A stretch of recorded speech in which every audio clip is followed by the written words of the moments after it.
Hello friends, welcome to Ajitas kitchen. আজকের recipe veg fried rice. তার জন্য চাই ক্যাপসিকাম, কড়াইশুঁটি, গাজর কুচি, পেঁয়াজ কুচি আর কিছুটা কাজু আর কিশমিশ। একটু তেলে দিয়ে হালকা ফ্রাই করে তুলে নিতে হবে। তারপর ওই তেলটাতে গাজর কুচি একটু ভাজা ভাজা হয়ে গেলে তার মধ্যে কড়াইশুঁটি আর ক্যাপসিকামগুলিকে দিয়ে একটু নুন দিয়ে ভালো করে ভাজতে হবে। তারপর তুলে নিয়ে আপনারা যদি ডিম ভালোবাসেন তাহলে দুটো, নাহলে একটা, যাই হোক, দিয়ে কিছুটা নুন দিয়ে একটু ভাজা ভাজা করতে হবে।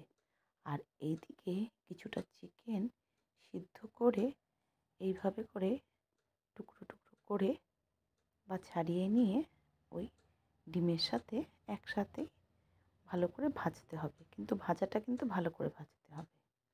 তারপর আরও কিছুটা নুন অ্যাড করতে হবে।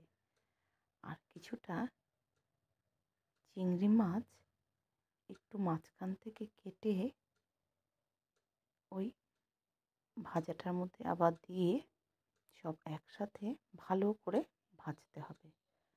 ভাজা হয়ে গেলে তুলে রেখে কড়াইয়ের মধ্যে পেঁয়াজ কুচিটা দিয়ে ভালো করে ভাজতে হবে। যখন একটু ভাজা ভাজা হয়ে আসবে, তারপর আগের থেকে ভেজে রাখা চিকেন, এগ, চিংড়ি মাছ, গাজর, ক্যাপসিকাম, কড়াইশুঁটি, কাজু, কিশমিশ সব আবার ভালো করে ভাজতে হবে। যখন ভাজা ভাজা হয়ে আসবে, তার মধ্যে এই ভাতটাকে দিয়ে দিতে হবে। তারপর আপনাদের স্বাদ অনুসারে একটু চিনি, একটু নুন আর একটু গোলমরিচের গুঁড়ো দিয়ে ভাজা ভাজা করে নামিয়ে নিন। সঙ্গে যদি একটু ডিম সিদ্ধ করে নেন, কথাই নেই। সঙ্গে কিন্তু চিকেন কষা